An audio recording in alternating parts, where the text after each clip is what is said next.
Para mi sorpresa, el año pasado hacemos una inauguración con un homenaje a mi hijo y yo decidí en lo personal ponerle el nombre de este santuario para mí, Joe Ramírez, porque representan una persona que estuvo 50 años de su vida dedicado al motorsport, que estuvo casi 20 años trabajando con McLaren, trabajando con los mejores pilotos de la historia, incluido el padre de Don Mark, Jackie Stewart.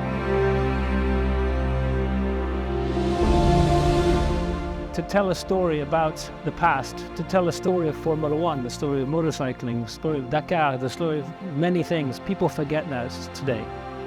In this case, it's my father and the many characters that raced with him and were part of that story, and my mother and the importance of my mother, because my mother has dementia, and for those who knew, it is a horrible disease.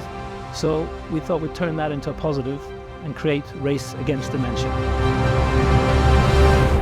Big thank you, because Race Against Dementia is the biggest thing I've ever taken on in my life.